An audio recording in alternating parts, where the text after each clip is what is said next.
इन्हें मिटाओ मत, को मिटाने वाले मिट गए, ये नहीं मिटी। चाह पैसों से आनों में आती रही, चाह आनों से रुपया बनाती रही, चाह रुपयों से नोट भुनाती रही, चाह नोटों से कोठी चुनाती रही, चाह कोठी में मोटर मंगाती रही, चाह मोटर से होटल में जाती रही, चाह होटल में बोतल खुलाती रही, चाह क्या क्या न करती कराती रही। अरे चाह पाली जिन्होंने वो पीले हुए, और चाह छोड़ी जिन्होंने रसीले हुए, और चाह जर से लगी जी जरा हो गया, और चाह हरी से लगी जी हरा हो गया। और चाह उनकी हमको हरदम चाहिए, और वो अगर चाहें तो फिर क्या चाहिए। देखो, इच्छा पूरी ना हो तो दुख, इच्छा पूरी हो जाए तो थोड़ी देर का सुख, और इच्छा ही ना रहे तो आनंद। इसीलिए इन कामनाओं की, देखो, कामनाओं की पूर्ति में संसारी सुख ढूंढता है, कामनाओं की पूर्ति में संसारी सुख ढूंढता है, और कामनाओं की निवृत्ति में साधु आनंद ढूंढता है। कामनाओं की निवृत्ति हो जाए, पर ये महाराज विचार से नहीं होती। कितना ही सत्संग करें। देखो, भगवान राम बाण मारते रावण को, 10 सिर और 20 भुजाएं तुरंत कट जाती। भगवान जैसे ही रावण के 10 सिर काटे, 20 भुजा काटे, तो लगता गया रावण, मर गया। लेकिन थोड़ी देर में फिर पैदा हो जाए। भगवान तक परेशान कि ये कटते हैं, मिटते नहीं। और सत्संग से भी यही होता है। हाथों के द्वारा हम कर्म करते हैं, और दिमाग के द्वारा हम सोचते हैं। 10 सिर कट गए माने हमारी सोच बदल गई। भगवान राम के बाण अर्थात संत की वाणी, और संत की वाणी जब बाण की तरह चोट करती है तो हमारे नासमझी के सिर कट जाते हैं, और नासमझी के द्वारा करने वाले कर्म जिनके द्वारा होते हैं वे हाथ भी कट जाते हैं। अर्थात हमारी समझ बदल गई, अब हम ऐसा नहीं करेंगे। लेकिन फिर आपने देखा नवीन पैदा हो गए, नए निकल आए।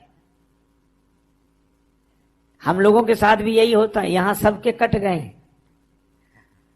सही में कट गए। 10 सिर कट गए, 20 भुजाएं कट गई। अच्छा बोलो, अभी आपकी समझ बदल गई कि नहीं? कि नहीं, ये ठीक कह रहे हैं, हमें ऐसा नहीं करना चाहिए, हम आज की बात नहीं करेंगे। तो समझ भी बदल गई, सिर भी बदला, और हाथ भी बदला, है ना। अच्छा, लेकिन एक बात बताओ, घर जाके पैदा हो जाते हैं कि नहीं? यही हो रहा है। देखो, भगवान कृष्ण ने दुर्योधन से कहा कि पांडव संतोषी हैं, मैं शांति दूत बनकर आया हूं, उनको 5 गांव दे दो। वैसे तो तुम्हें उनका राज्य देना चाहिए, पर नहीं दे सकते तो 5 गांव दे दो। पर दुर्योधन क्या बोला? सूची अग्रम नैव दास्यामि विना युद्धेन केशव। हे श्री कृष्ण, मैं सुई की नोक के बराबर भूमि भी बिना युद्ध के नहीं दूंगा। तो भगवान ने कहा ये धर्म है, ये धर्म है।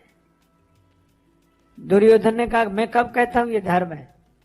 अधर्म है। तुम जानते हो कि अधर्म है? हाँ जानता हूं, फिर कर क्यों रहे हो?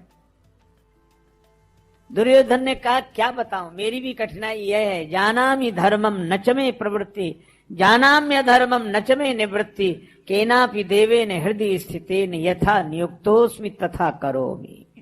मैं जानता हूं कि धर्म क्या है, पर उसमें मेरी प्रवृत्ति नहीं है। मैं जानता हूं कि अधर्म क्या है, उससे मेरी निवृत्ति नहीं है। कोई ऐसी जबरदस्त शक्ति बैठी मुझे जैसा नियोजित करती हूं वैसे ही करने के लिए विवश हो जाता हूं। और ये बात आपने सुनी होगी। इस बात से अपने जीवन को जोड़कर देखिए, यही होता है कि नहीं? गांव में 2 तरह के कुत्ते घूमते हैं, कुछ पालतू कुछ फालतू। फालतू तो अपने मालिक का दर छोड़कर नहीं जाता, फालतू गांव भर में घूमते हैं। आप किसी भी कुत्ते को रोटी डालो तो आप जहां रोटी डालोगे वहीं खाएगा, पूंछ हिलाएगा, ऐसे ऐसे हिलाता है जैसे अपनी भाषा में धन्यवाद दे रहा हो। 2 पांव से खड़ा हो जाएगा जैसे नमस्कार कर रहा हो, अब फिर एक पांव पे रोटी रखेगा, दूसरे से दबाएगा, तोड़ तोड़ के खाएगा। कभी आपकी ओर देखेगा, फिर रोटी की ओर देखेगा, कभी देने वाले की ओर, कभी रोटी की ओर, और इतने मगन से पूंछ हिला हिलाकर प्रसन्न होकर खाएगा। सबका अनुभव है। और जब वही कुत्ते को आप रोटी न डालें, वह कुत्ता आपके घर से रोटी चुराए, तो जहां रोटी चुराई है वहीं खाएगा? कभी नहीं खा सकता। अच्छा, दुम हिलाएगा नहीं, दुम दबाएगा, और इधर उधर देखकर चुपचाप 3 मकान बाद किसी गली में छिपकर खाएगा। क्यों? मुझे लगता है कुत्ता भी जानता है कोई ईमानदारी की रोटी है, ये बेईमानी की रोटी है। कुत्ता भी जानता है वो सही है, ये गलत है। इसीलिए तो तुलसीदास जी महाराज कहते हैं, हित अनित पशु पक्षी जाना। ये जानने की समस्या ही नहीं है, और हम जनाए चले जा रहे हैं। अच्छा देखो, आपने सुना होगा हम कितना जानते हैं। अच्छा, सही जानने के बाद भी हम बिल्कुल नहीं जानते हैं। आप बुरा मत मानना, उनमें मेरी भी गिनती है। अच्छा, आपने देखा होगा किसी के घर किसी की मृत्यु हो जाए, गांव में अक्सर ऐसा होता है, फिर लोग सहानुभूति के लिए उसके यहां जाते हैं। वे बेचारे रो रहे होते हैं, प्रिय परिजन का वियोग हुआ, और ये क्या कहते हैं, देखो भाई, जिसका जितने समय तक रहना है तब तक रहेगा, अब गया, समय पूरा हो गया। और फिर ये शरीर तो कपड़ा है, वासांसि जीर्णानि यथा विहाय नवानि गृह्णाति नरो पराणि। इसलिए मरने वाले की चिंता क्या करना। न त्वेवाहम जातु नासम न त्वम नेमे जनाधिपा, गीता के श्लोक सुनाएंगे। अशोच्यान सोचस्तम प्रज्ञावादांश भाष्य। और एक दिन जाना है।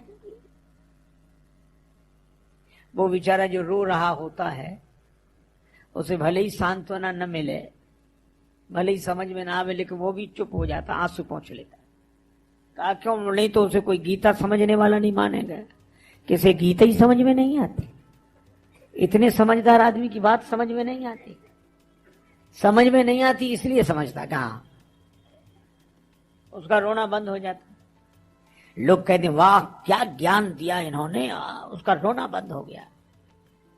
लेकिन आप इतने में मत समझो, जिसको ज्ञान दिया वो भी प्रतीक्षा करता है कि कभी हमें मिलने दो मौका। तो जो समझाने गए थे, जब इनके यहां कोई मरता तब वो आते हैं समझाने, और जो इन्होंने समझाया था वही वो इन्हें समझाते हैं कि शरीर तो नश्वर है, आत्मा तो अजर अमर है, एक दिन जाना है, वादा कम न ज्यादा, वो तो जो हो गया सो हो गया। ऐसे आप विचार करो, अगर ये समझ ही गए होते समझाने वाले, तो इनके यहां समझाने वाले क्यों आते? और अगर जो समझा रहे थे वो समझ गए होते तो उनके यहां समझाने वाले क्यों जाते? ये बड़ा विचित्र है कि हम लोग जिंदगी भर एक दूसरे को समझाते हैं और समझते हैं, लेकिन समझते हुए भी समझते नहीं हैं। श्री तुलसीदास जी कहते हैं, देखिए सुनिए कहिए समझाइए, दशा हृदय नहीं आवे। ये समझ हमारा अनुभव नहीं बनती। विडंबना यह है।